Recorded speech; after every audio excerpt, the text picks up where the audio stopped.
Welcome to the Fire and Earth podcast with your hosts, Jason Mefford and Kathy Gruber. Fire and Earth, giving you the keys to unlock your limitless potential. Hey everybody, welcome back to another episode of the Fire and Earth podcast. I'm your co-host, Kathy Gruber. And I'm Jason Mefford. And today we thought we'd do some fun stuff, which you're probably going to see in the next few episodes as well. Because, hey, we like to do things different and shake it up, right? And so we thought we'd just do some shorter episodes where we just kind of ask some questions, talk real quick about certain things. And so we're starting with this one today again, real, raw, unscripted, right? So here we go. It's unscripted. I don't know what the question is. I know. Oh my gosh, what are we going to do?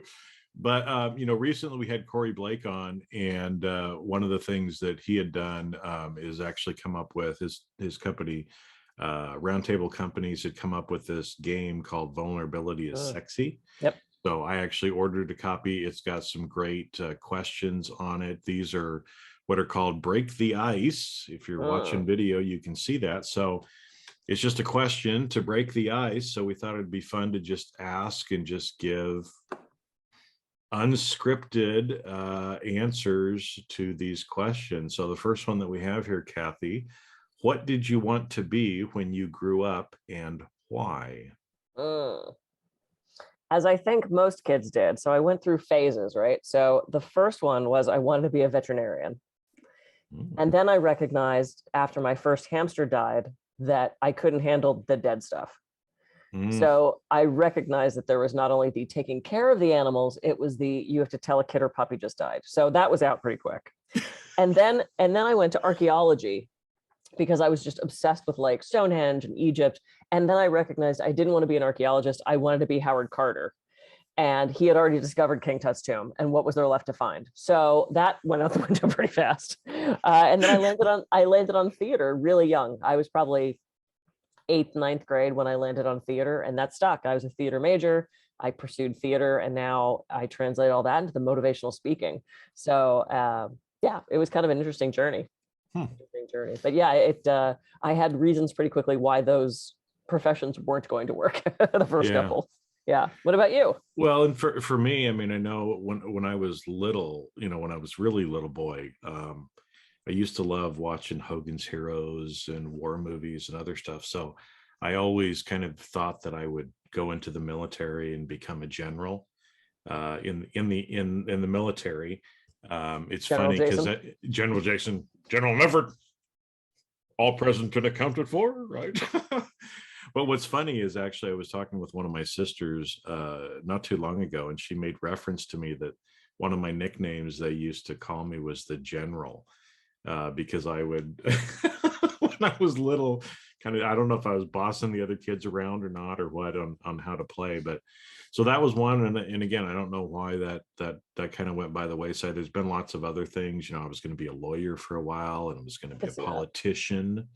Right. So actually my first year in college, I was going to do political science. That's what my major was.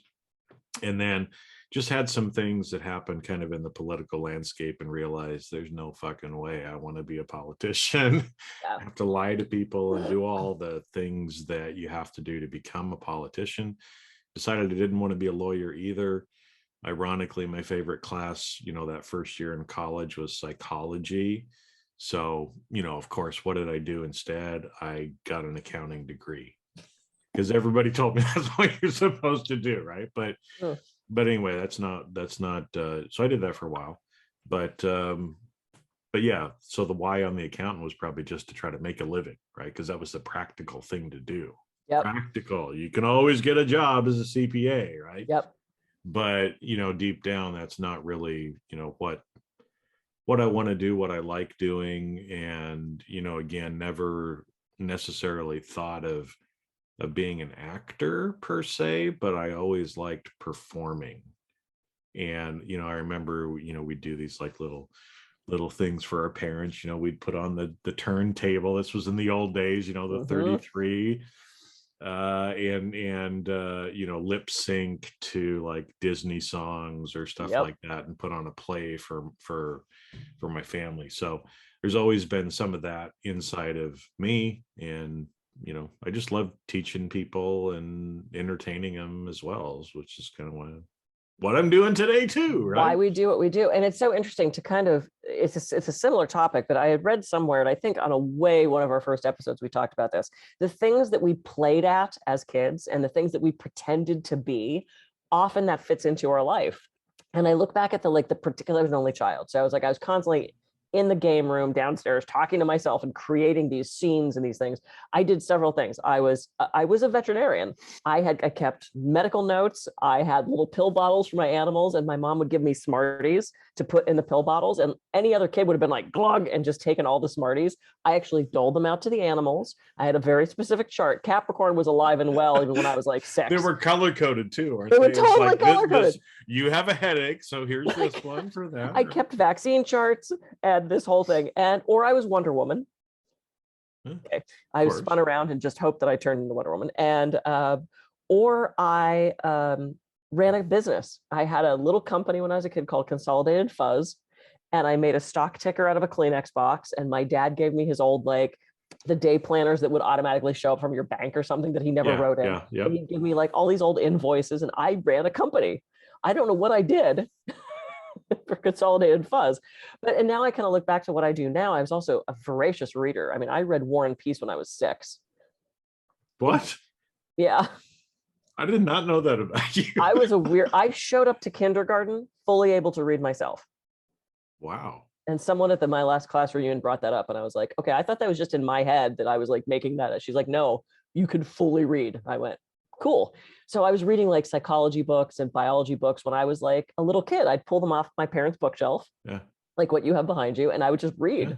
So now I kind of look at what I'm doing with my life, and it's I kind of did the medical thing, with the massage and the alternative medicine, and the psychology is huge now because I'm a coach, and I still think I'm Wonder Woman. And I'm running my own business. So, it's it all sort of has come back. Well, it's funny. And I think, again, I mean, since we're trying to do these little shorter episodes, I mean, this is, maybe great because where you just went with that, because how many people have you talked to? And I know I've talked to a lot of people, and they're like, I just don't know what my calling is in life, what I'm supposed to do. And I've gone through that myself. It's being a CPA ain't that fun, folks, right? So you have these little moments where you're like, is this all I'm going to do with my life?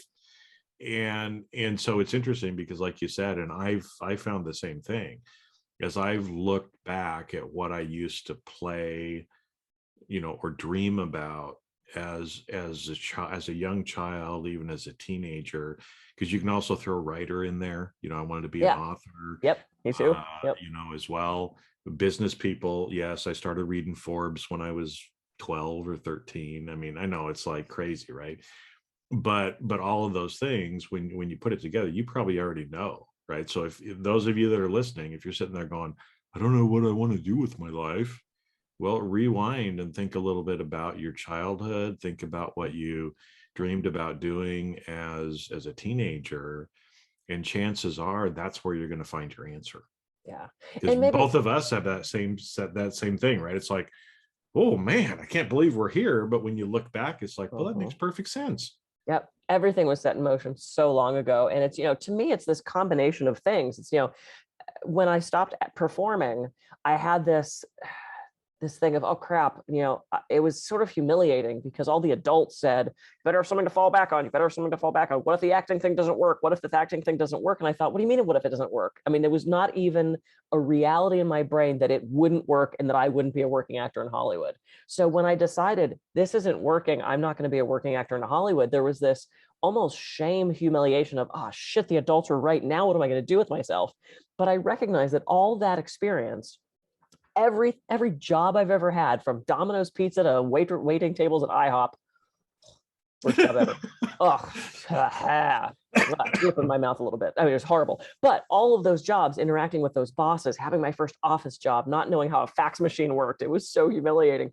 But all of that experience leads us to exactly where we are right now. And so we've said this before, there are no failures, it's only feedback, right? So even though the acting thing didn't work out, I'm on stages around the world, different outfit, different accent, but I'm still performing. And so it's like everything came full circle. And that, to me, there's no time wasted unless you don't learn from it and grow. Good point. I think that was good. Yeah. Because and we just hit our 10-minute mark. Oh, well, there we go. Well, no, because I think it's actually very relevant, because most people wonder about this.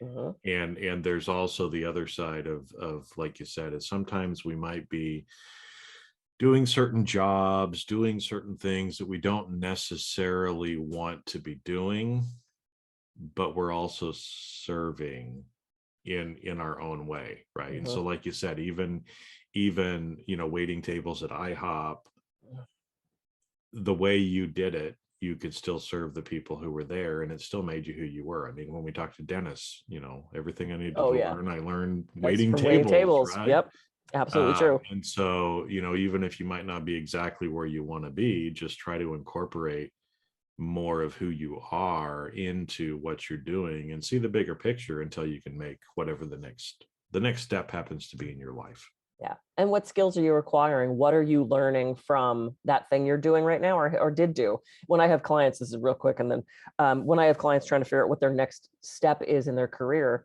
we sit down and we chart every job they've had, what they liked about it, what they didn't like about it, what they learned from it, how their bosses and their coworkers influenced and encouraged them. And we put that together as a roadmap to, okay, what do you want to do next? Let's pull those good things, those good qualities and traits. Now you have your next step. And it's such a meaningful activity. You have no idea that the paper route when you were 10 influenced you so much until you really sort of break it down. So kind of fun. Yeah, I've noticed that too, as I've started reflecting more on my childhood based on some programs and stuff I'm working on now, that it's really, you already have the answers. They're already there, right? You just got to do a little bit of digging into it. Do an exercise like Kathy was just talking about. That would be a great way for you to kind of figure out some of those things and help you know what your next step happens to be. Yep. Cool. It's all about self-exploration, right? Hey, we just hit the 12-minute mark. Perfect. Woohoo. Perfect. All right. I'm Kath. Perfect. General Jason. I'm Kath. You're such a goofball. I just can't see it. I mean, I can totally see you being an attorney. I think you'd make a great attorney. The general thing? No. And they can't see that? Okay. Can't see it. Oh, no. Have you met you? Can you? No, it's not impossible. So you made a good choice. Okay. I would be a Bill Murray Stripes kind of right. Officer, right? We're doing Army exercises, sir. And those don't actually exist in the real world. Those get killed. So yeah. Okay. Yeah, we don't want that. All right. Well, I'm Kathy Gruber. I'm not a general. I can be reached at kathygruber.com. And I'm Jason Mefford, who is also not a general, but I can be I can be reached at jasonmefford.com. So go out, have a great rest of your week, and see you on the next episode of the Fire Nerd Podcast. See ya.